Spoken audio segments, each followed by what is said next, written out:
سب کو جے مسیح کی۔ آج ہم پرکاش کی پوتھی دا بک آف ریولیشن یوحنا عارف کا مکاشفہ اور اس کا 16 باب یا چیپٹر اور اس کی 7ویں آیت سے شروع کر رہے ہیں، اور آپ بھی پلیز اپنی بائبلز پنجابی ہندی کی کھول لیجیے گا اور میں آپ کے سامنے پڑھتا ہوں یوحنا عارف کا مکاشفہ اس کا 16 کی 7ویں آیت میں۔ پھر میں نے قربان گاہ میں سے یہ آواز سنی کہ آئے خداوند خدا قادر مطلق، بے شک تیرے فیصلے درست ہیں۔ خداوند کے کلام کے پڑھے جانے پر اس کی برکت ٹھہری رہے۔ اور ہم دیکھتے ہیں اس آیت میں غالباً یہ فرشتہ وہ ہے جو مقدسوں کی دعائیں مذبح پر انڈھیلتا ہے۔ دیکھیں ریولیشن چیپٹر 8 ورس 3 to 4، یوحنا عارف کا مکاشفہ اس کی 3 اور 4 آیت آپ کے سامنے پڑھی جائیں گی، اور یہاں یوں لکھا ہے، پھر ایک اور فرشتہ سونے کا عود سوز لیے ہوئے آیا اور قربان گاہ کے اوپر کھڑا ہوا، اور اس کو بہت سا عود دیا گیا تاکہ سب مقدسوں کی دعاؤں کے ساتھ اس سنہری قربان گاہ پر چڑھائے جو تخت کے سامنے ہے۔ 4 آیت میں لکھا ہے، اور اس عود کا دھواں فرشتہ کے ہاتھ سے مقدسوں کی دعاؤں کے ساتھ خدا کے سامنے پہنچ گیا۔ خداوند کے کلام کے پڑھے جانے پر اس کی برکت ٹھہری رہے۔ یہ فرشتہ خدا کی اس عدالت سے رضامندی کا اظہار کرتا ہوا ہمیں نظر آتا ہے، کیونکہ خدا کی راست عدالت سدوم اور عمورہ پر لانے سے پہلے دا بک آف جینیسس اتپتی پیدائش 18 کی 17 میں ہم دیکھتے ہیں کہ اس سے پہلے کہ خدا اپنے 2 فرشتے سدوم اور عمورہ کو تباہ کرنے کے لیے بھیجتا ہے، اس سے پہلے ہم دیکھتے ہیں کہ خدا نے کہا کہ کیا جو کچھ میں کرنے والا ہوں، یہ پیدائش 18 کی 17 میں، اپنے بندہ ابراہیم سے کیوں پوشیدہ رکھوں۔ خدا نے ابراہیم سے یہ بات چیت کی، اور ہم سارے جانتے ہیں کہ وہاں ایک بارگین ہو رہی ہے۔ بہرحال جو لوط کے گھرانے کو بچانے کی بات کا جو ثبوت ہے، اس کی عدالت جو تھی وہ راست ہے۔ اب دیکھیں یہ پیدائش دا بک آف جینیسس 18 کی 25 جو ہے وہ میں آپ کے سامنے پڑھوں گا، اور پھر ہم دیکھتے ہیں کہ پیدائش دا بک آف جینیسس اتپتی 18 کی 25 میں کیا لکھا ہے۔ ایسا کرنا تجھ سے بعید ہے کہ نیک کو بد کے ساتھ مار ڈالے اور نیک بد کے برابر ہو جائیں، یہ تجھ سے بعید ہے۔ کیا تمام دنیا کا انصاف کرنے والا انصاف نہ کرے گا؟ یہ جو ایک بات چیت چل رہی ہے ابراہیم اور خدا کے درمیان۔ عزیزو، ہم دیکھتے ہیں کہ نہ صرف کہ خدا 7 پیالوں کی عدالت کے وقت راستی سے انصاف کرتا ہے، بلکہ جب 1000 سالہ بادشاہی شروع ہوگی تو اس کا بیٹا یعنی خداوند یسوع مسیح کا بھی یہی کردار ہم دیکھیں گے۔ بڑی امپورٹنٹ آیت ہیں، جیسے کہ یسایہ 9 کی 7، ازائیہ چیپٹر 9 ورس 7، اور رومنز چیپٹر 9 ورسز 14 to 33۔ یہ بڑی ڈیٹیل میں اگر آپ پڑھیں تو ہم دیکھتے ہیں کہ یہ جو انصاف ہے یہ راستی کا انصاف ہے۔ اور یہاں ہماری 7ویں آیت ختم ہوئی۔ آئیں ہم خداوند کے کلام میں سے یوحنا عرف کا مکاشفہ اور اس کی 16:8 دا بک آف ریولیشن چیپٹر 16 ورس 8 پڑھتے ہیں، اور 8ویں آیت میں یہ لکھا ہے، اور چوتھے نے اپنا پیالہ سورج پر الٹا اور اسے آدمیوں کو آگ سے جھلس دینے کا اختیار دیا گیا۔ خدا ان کے کلام کے پڑھے جانے پر اس کی برکت اسی طرح ٹھہری رہے۔ ایک بار پھر ہمیں اس آیت میں نرسنگوں کی عدالت سے ملتی جلتی جو چیزیں ہیں وہ نظر آتی ہیں، جو آلریڈی ہم اسٹڈی کر چکے ہیں۔ چوتھے نرسنگے کی میں جو عدالت 1/3 جو 1/3 سورج، 1/3 سورج پر کیا اس کا اثر ہوا، صدمہ پہنچا۔ یہ ہم نے دیکھا تھا کہ the book of Revelation chapter 8 ورس 12 میں یوحنا عرف کا مکاشفہ اس کی 8:12 میں سورج، چاند اور ستارے کیا ہو گئے، تاریک ہو گئے، جس سے مقدس لوک کا اس کے 21 چیپٹر اور 25 آیت جو ہے لوک چیپٹر 21 ورس 25 میں اخیر زمانے کے لیے یہ پیشن گوئی ہمیں نظر آتی ہے، اور ہم دیکھتے ہیں کہ پھر یہ دا بک آف ریولیشن چیپٹر 6 ورس 12 میں بھی ہم نے دیکھا کہ ہم اس کو پڑھ دیتے ہیں دوبارہ یاد دہانی کے لیے۔ یوحنا عرف کا مکاشفہ اور اس کے 6واں چیپٹر اور 12ویں آیت میں لکھا ہے، اور جب اس نے 6ٹھی مور کھولی تو میں نے دیکھا کہ ایک بڑا بھونچال آیا، اور سورج کمل کی مانند کالا اور سارا چاند خون سا ہو گیا، اور آسمان کے ستارے اس طرح زمین پر گر پڑے جس طرح زور کی آندھی سے ہل کر انجیر کے درخت میں سے کچے پھل گر پڑتے ہیں۔ یہ میں نے آپ کے سامنے 12 اور 13 آیت پڑھی ہے۔ اب ہم یہاں دیکھتے ہیں کہ یہ جو چوتھا پیالہ جب ڈھیلا جا رہا ہے تو سورج نے آگ برسانا شروع کر دیا، جس سے انسانوں کے بدن جو ہیں جلنے لگے، اور پورے اور پودے جو تھے سارے اور جو ویجیٹیشن تھی وہ مرنے لگی۔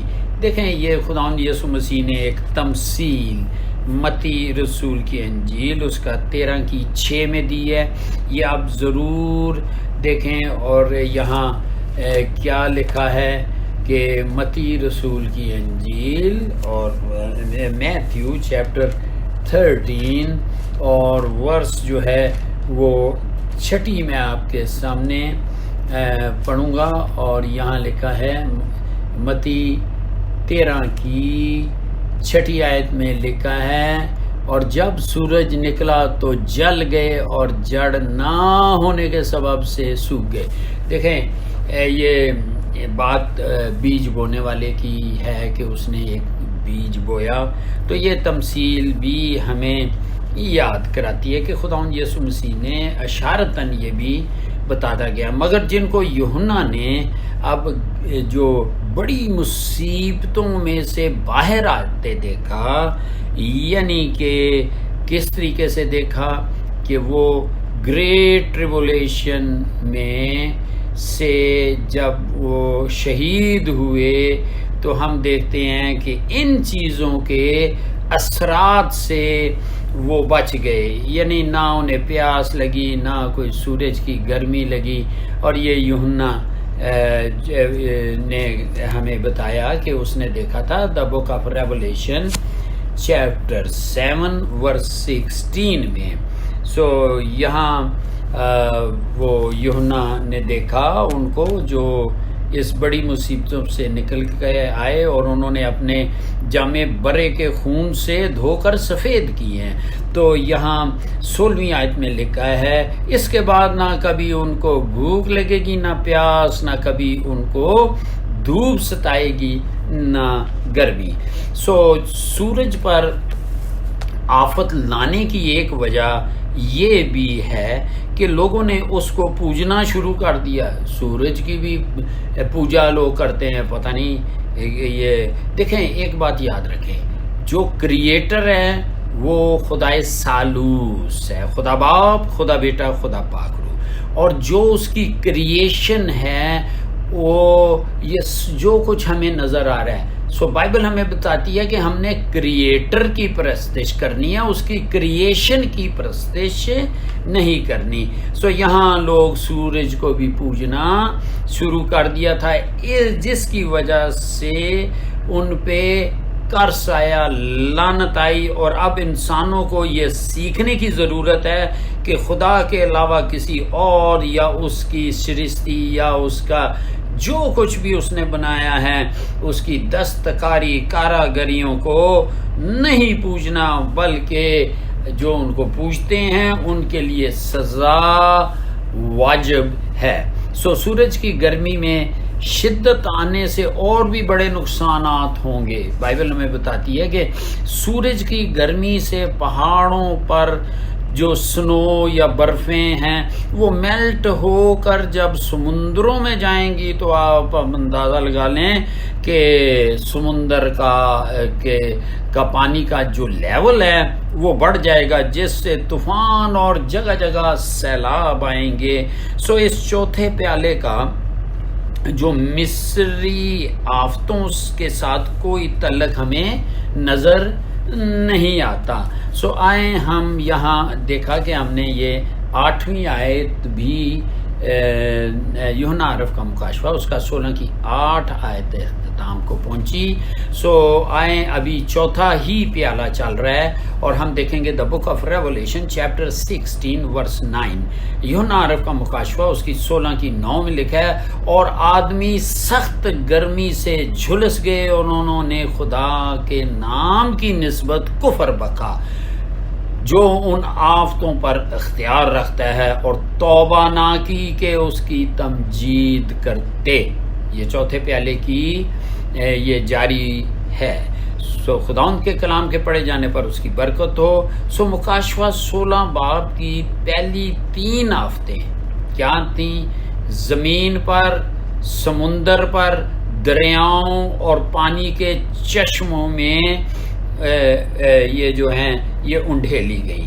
اور آیت 8 اور 9 میں ہم دیکھتے ہیں, یعنی یوحنا عرف کا مکاشفہ 16 کی 8 اور 9 میں ہم دیکھتے ہیں کہ سورج پر اب جو یہ پیالہ ہے یہ انڈھیلا گیا ہے. کون سا؟ چوتھا پیالہ, جس سے گلوبل وارمنگ یعنی ساری دنیا میں ایسی ہیٹ ویو یا گرمی کی لہر آئے گی جس سے ساری فصلیں جو ہیں یہ جھلس جائیں گی. اس کا نتیجہ کیا ہوگا کہ کال پڑیں گے, انسانوں کے بدن بھی اب جھلسنے لگے ہیں. یاد رہے کہ یہ آفتیں مصر پر آنے والی آفتوں کی طرح ان چیزوں پر بھیجی جا رہی ہیں جن کی لوگ پرستش کرتے ہیں یا اس وقت کر رہے ہوں گے.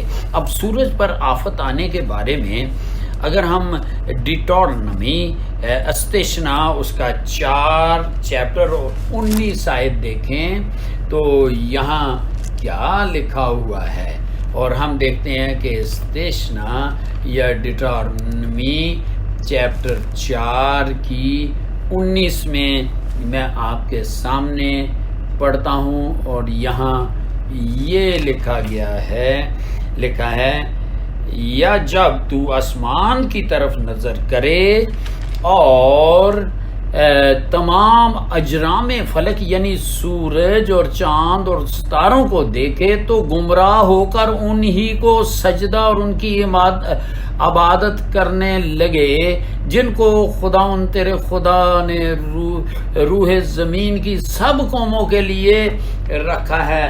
سو عزیزو یہ نہیں کرنا. اور جب لکھا ہے کہ تو آسمان کی طرف نظر کرے اور تمام اجرام فلک یعنی سورج چاند ستاروں کو دیکھے تو گمراہ ہو کر یعنی ان کو سجدہ نہیں کرنا اور ان کی عبادت نہیں کرنی. سو اگر ہم ہسٹری میں دیکھا جائے تو سورج اکثر پیگن سمبل ہے، یعنی یہ ایک ان لوگوں کا جو خدا کو نہیں مانتے بلکہ اس کی کاراگری اور دستکاری کو مانتے ہیں، ان کا ایک نشان ہمیں آج بھی دنیا میں نظر آتا ہے. سو AD 321 یعنی خدا یسوع مسیح کے جی اٹھنے کے بعد 321 میں جب ایمپرر کانسٹنٹائن نے سنڈے یا اتوار کا قانون نکالا تو اس میں اس نے اس کو خدا کے دن کے طور پر بیان نہیں کیا اور نہ ہی خداوند کے جی اٹھنے کے طور پر، بلکہ سورج کے دن کے طور پر، یعنی اس کو امپورٹنس یا اہمیت دی، نہ کہ خداوند کے دن کے طور پر. اور ہم دیکھتے ہیں کہ اس لیے سورج کی گرمی سے جنگلوں میں پھر آگ لگنے کا بھی آپ کو پتہ ہے خطرہ ہو جاتا ہے، اور یہ ہر جگہ تباہی ہوگی، جنگلوں میں بھی آگ لگے گی، جس کا بیان جو ہے آپ پلیز لکھ لیں، اور وہ ہے Joel chapter 1 verses 10 to 12 and 17 to 20. یوئیل اس کا پہلا چیپٹر اور اس کی 10 سے 12 آیات اور پھر 17 سے 20 آیات میں یہ بتایا گیا ہے. اور یہ سب کچھ سہنے کے بعد بھی، یہ جو اتنی مصیبتیں ہیں وہ سہنے کے باوجود بھی لوگ توبہ نہیں کریں گے، بلکہ خدا کے نام کے خلاف کفر بکیں گے، جس کے پاس ان آفتوں کا اختیار ہے. دیکھیں عزیزو، یہ جو بک آف ریولیشن اس کا 14 اور اس کی 6 سے جب ہم آنورڈ یا آگے پڑھتے ہیں تو پہلے 3 فرشتوں نے سب سے پہلے اپیل کی، اور اپیل کیا کی، اور ان کو وارننگ دی تھی، مگر لوگوں نے نہیں سنی، نہ مانا، اور پھر خدا کو یہ کام کرنا پڑا. سورج پر پیالہ ڈھیلنے کا مقصد یہ بھی تھا کہ خدا کی بجائے یہ انہی کا سورج خدا بن گیا، اس لیے خدا کا پاکیزہ غضب جو ہے وہ بھڑکنا جو تھا وہ جائز ہے. اور پھر ہم اگلی آیت میں چلیں. ابھی ہم نے 9ویں آیت مکاشفہ 16 کی 9ویں آیت ہم نے ختم کی ہے.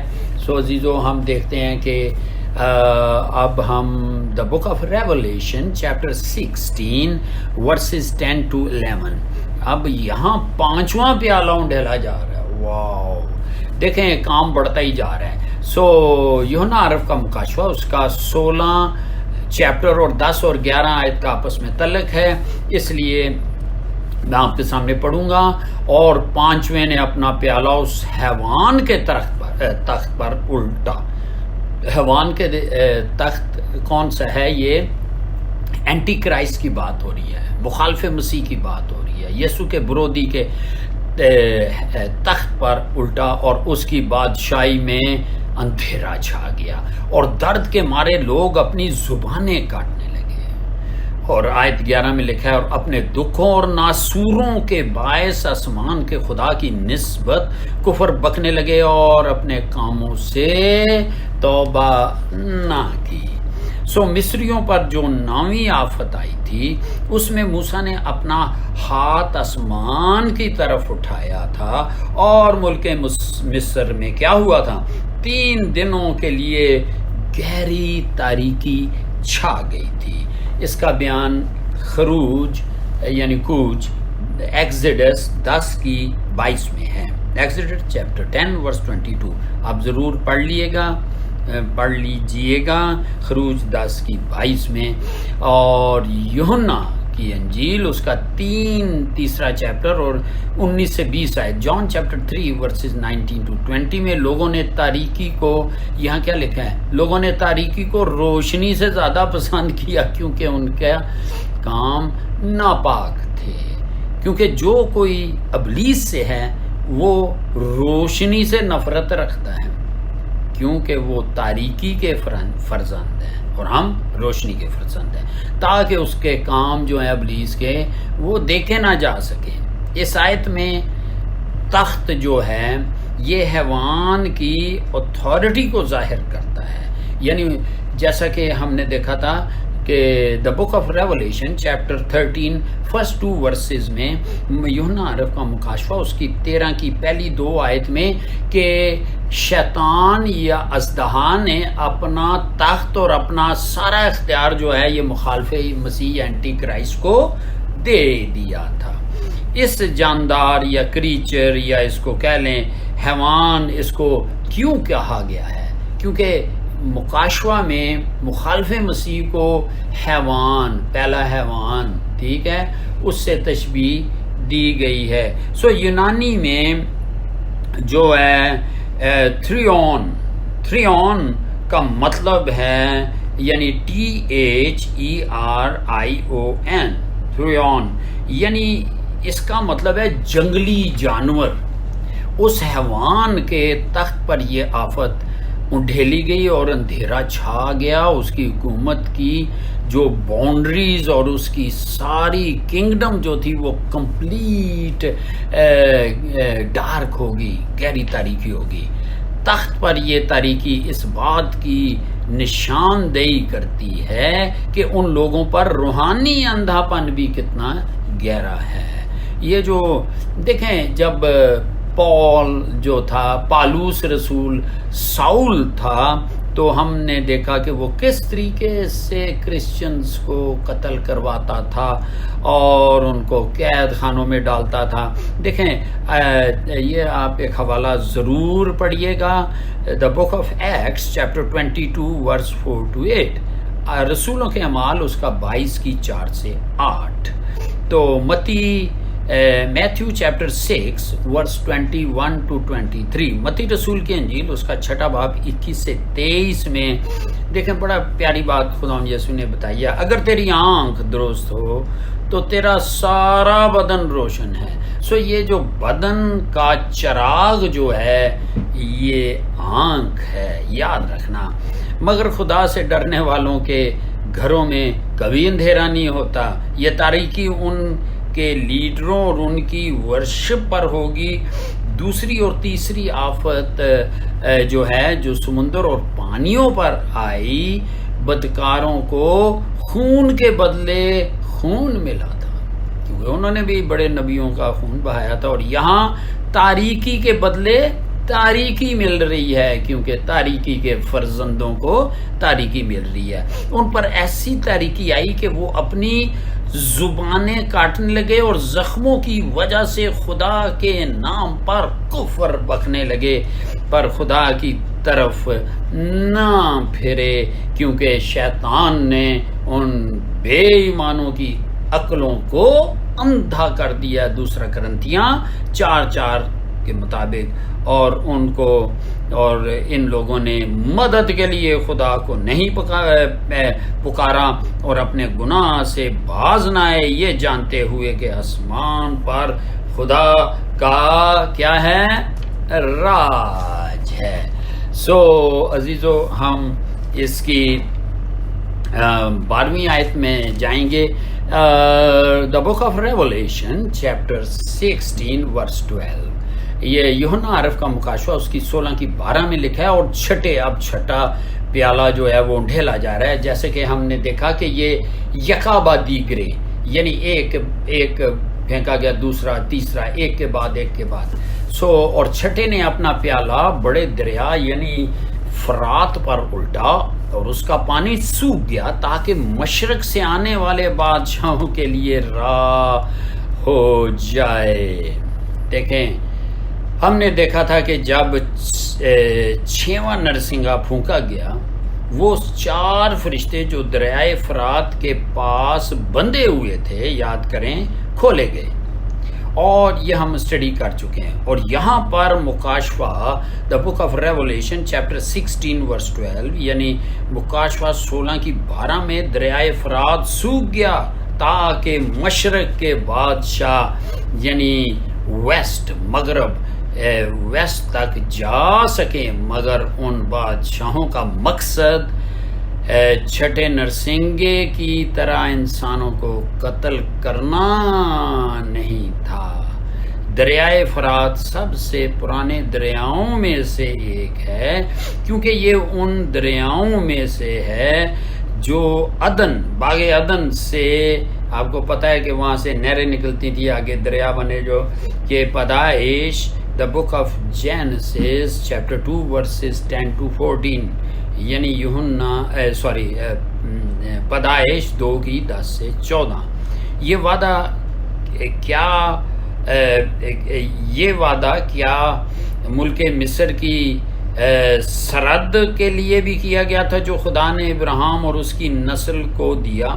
ہاں، یہ ہم اس کی ڈیٹیل ضرور آپ دیکھیں، اور جینیسس 15 کی 18 میں اب ہم دیکھتے ہیں، اور آپ ایک حوالہ لکھ لیں اور وہ لکھ لیں ڈیٹورنمی چیپٹر 1 ورس 7، استثنا 1 کی 7، یشوع چیپٹر 1 ورس 4۔ سو میں آپ کے سامنے پیدائش 15 کی 18 میں دیکھتا ہوں کہ خدا نے ابراہیم کو بتایا تھا۔ یہ دیکھیں، یہ میں آپ کے سامنے پڑھنے لگا ہوں، پیدائش 15 کی 17 آیت میں یوں لکھا گیا، 18 آیت میں 15 کی 18 میں لکھا ہے، اور اسی روز خدا نے ابراہیم سے عہد کیا اور یہ فرمایا کہ یہ ملک دریائے مصر سے لے کے اس بڑے دریا یعنی دریائے فرات تک، اور آگے ہم اس کی ڈیٹیل دیکھتے ہیں۔ سو عزیزو، یہ جرمایہ چیپٹر 50 ورس 38، یرمیہ نبی کا صحیفہ، اس کا 50 کی 38 میں جو پیشن گوئی یہاں پوری ہو رہی ہے، اور یہ یعنی ہوگی۔ سو یرمیہ میں آپ کے سامنے پڑھ دیتا ہوں، اس کا 50واں چیپٹر ہے اور اس کی 38 آیت۔ سو یہاں آپ بھی اپنی بائبلز میں دیکھیں، اور یہاں لکھا ہے اس کی نہروں پر خشک سالی ہے، وہ سوکھ جائیں گی، کیونکہ وہ تراشی ہوئی مورتوں کی مملکت ہے، اور وہ بتوں پر شوریدہ ہے۔ سو عزیزو، یہ جو پیشن گوئی ہے یہاں پوری ہوئے گی کہ دریائے فرات کا ذکر یہاں اس لیے بھی آیا ہے کہ ٹریبولیشن کا تعلق جو ہے، یہ مصیبتوں کا زار ثانی جو ہوگی، اس کا تعلق بابل کے ساتھ بھی ہے، جو کہ اس کے دریائے فرات کے کنارے پہ ہے۔ سو ایکسیڈس خروج میں خدا نے ریڈ سی بحر الکلثم کو 2 حصوں میں تقسیم کیا تاکہ اس کے لوگ جو ہیں وہ تباہی سے بچ سکیں، اور اب دریائے فرات سکا دیا گیا کہ دشمن اکٹھے ہوں تاکہ وہ تباہ کیے جائیں۔ دیکھیں، یشوع جو ہم دیکھتے ہیں کہ ملک مصر کی غلامی میں سے بنی اسرائیل قوم کے نکلنے کی بات بھی ہو رہی ہے۔ سو یشوع چیپٹر 3 ورس 15 to 17 اور یشوع چیپٹر 4 ورس 22۔ یشوع 3 کی 15 سے 17، یشوع 4 کی 22 میں خدا نے یردن کو سکھایا کہ اسرائیل اپنی میراث کو پا سکیں، پھر دریائے فرات کو سکھا دیا کہ اس کی میراث پر بادشاہ جمع ہو تاکہ ان کی عدالت کی جائے۔ دیکھیں، زبور اس کا سامز 79 اور اس کی پہلی ورس، زبور اس کا 79 چیپٹر اور اس کی پہلی آیت میں کیا لکھا ہے، اور یہاں لکھا ہے، میں آپ کے سامنے پڑھتا ہوں۔ آئے خدا، قومیں تیری میراث میں گھس آئیں، انہوں نے تیرے مقدس ہیکل کو ناپاک کیا، انہوں نے یروشلم کو کھنڈر بنا دیا۔ سو یہ خدا کا ایک انتظام ہے کہ خدا ان کے لیے راستہ بنا رہا ہے تاکہ خدا کا پلان پورا ہو، اور یہ ساروں کو جو ہر مجدون کا میدان ہے اور وہاں اکٹھا کر کے تاکہ یوسوت کی وادی میں ان کا کام تمام کرے۔ سو عزیزو، یہ کلام کی سچی باتیں ہیں۔ سو یہاں جو ہے ہماری جو بک آف ریولیشن یوحنا عارف کا مکاشفہ اس کی 16 کی 12ویں آیت ختم ہوئی ہے۔ سو خداوند آپ کو برکت دے یسوع کے لہو میں اس کلام کو جو کہ زندہ مؤثر لا تبدیل کلام ہے، جو پہلے بتا دیا گیا ہے، جو باتیں آج بھی پوری ہو رہی ہیں آئندہ بھی پوری ہوں گی۔ ہم شکر کرتے ہیں خدا کا کہ وہ اس نے ہمیں یہ پہلے ہی ان باتوں کے بارے میں، ایپوکلپسس کا مطلب ہے کہ وہ اس نے تو پہلے یہ باتیں تیار کی، اب پردہ اٹھا رہا ہے اور یوحنا رسول کے وسیلہ سے ہمیں آئندہ آنے والی باتوں کے متعلق بتا رہا ہے جو کہ ابھی نہیں آئیں، جو آئیں گی، اس لیے کہ ہم توبہ کریں، یسوع کو اپنا شخصی نجات دہندہ قبول کریں، تاکہ یسوع جب بادلوں پہ آئے تو ہم اس کے ساتھ اٹھا لیے جائیں اور ان حالات سے اپنے آپ کو بچا سکیں۔ خداوند آپ کو برکت دے۔ جے مسیح۔